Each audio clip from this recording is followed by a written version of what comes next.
Have you ever been scrolling on social media and you see a video that's so violent and gross and weird and you really can't tell, is that real or is it fake? Well, that's the whole premise of the new horror movie Faces of Death, which is actually a remake of a cult classic movie which just showed a bunch of people meeting their end in a bunch of gross and unbelievable ways. But today I'm going to give you my spoiler-free thoughts on the movie. Make sure you drop your thoughts on the movie down in the comments. Make sure you hit that subscribe button for more videos just like this. Let's get started. Okay, to start off, the story of Faces of Death is about this content moderator. She sees these videos that keep appearing on the platform. She doesn't know if it's real or not. People, like I said, meeting their end in very gross and violent ways. Turns out it's real and she's trying to hunt this guy down, but at the same time, he's catching wind of her and trying to track her down as well. Now, I will say the story itself was kind of a hit and miss for me. I really like the cat and mouse back and forth aspects of it. It's not a huge part of the movie, but there is that. And I like the overall concept of this person doing these things that you're scrolling through social media, you see these videos, and he kind of develops a cult following, and people don't know if it's real or not. But he's also remaking the same exact scenes from the original Faces of Death. I think that's a really cool meta way of going about making a remake. I think it's a really cool way.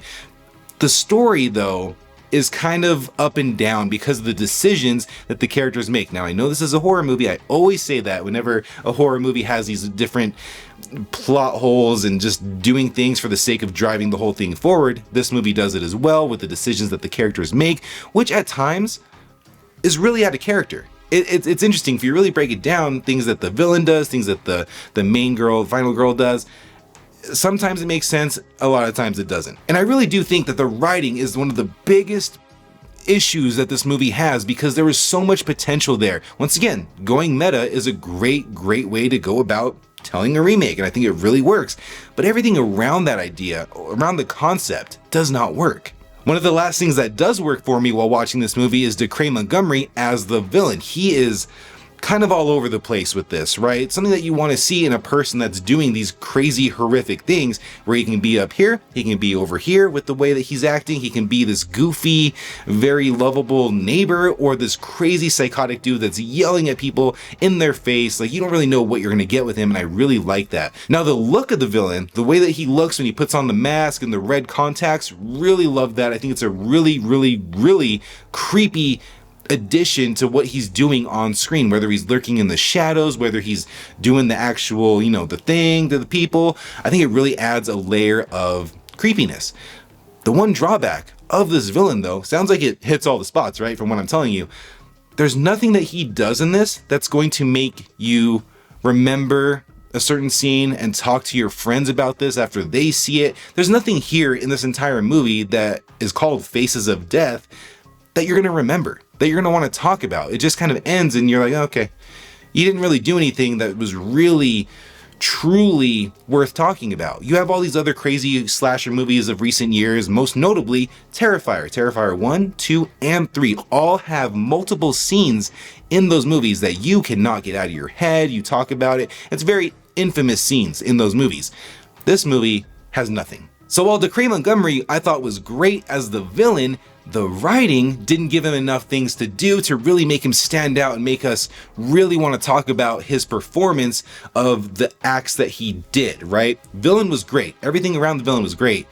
But what he did, little lackluster. And I kind of hate to say this, but the final girl, Margot, I didn't like this character at all. And once again, it goes back to the writing. The acting was okay, but the decisions that she was making and the way she goes about doing these things just really was more annoying than anything. So halfway through the movie, I'm sitting there watching and I'm like, I don't know how this is going to end, but I kind of want the villain to win. I don't know what that says about the story or what that says about me, but that's just how I felt while watching this movie. I think one of the things that they nailed perfectly in this movie is how raw and gritty and kind of uncomfortable the videos were when you're watching them. When she's moderating the thing and they pull up and you get to see what he was filming, it feels a little gross. It feels a little like you gotta go take a shower after watching these things. So I think they nailed that really well.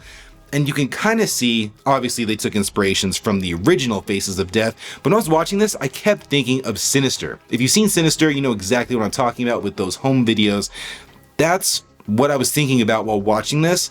But when you really think about it, as gross and weird and how it made me feel while watching this movie, Sinister kind of did it better. But if you like that, if you like Sinister and the way that those videos made you feel, this movie might be for you. Now, even though I was ripping into this movie, I don't think it's a bad movie. I think there's a lot of things here that people that love horror are gonna like, but for me, it just didn't quite hit the heights that I saw it could be. There was so much potential with this movie. I went to this movie cold. I only saw the original teaser trailer and I blocked everything out. You know, I went into this as fresh as possible to get the best experience possible, and I still left the theater wishing that it was more, because there was so much more there that they could have done. This thing could have been a cult classic. People could have been talking about this. This could have been on the levels of Terrifier 2. When that thing came out, everyone was talking, and Art the Clown shot to the top of horror icons in the last few years.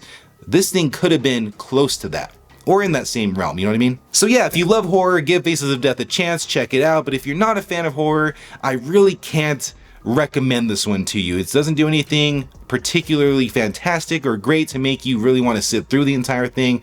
But if you love horror, this one's for you. Thanks for watching my video, everybody. Make sure you drop your thoughts on Faces of Death down in the comments. Make sure you subscribe to the channel for videos just like this. Plus, I do a lot of recaps on TV shows, movies, all that good stuff. So if you're looking to catch up on some stuff before it comes out, you'll probably find it on this channel.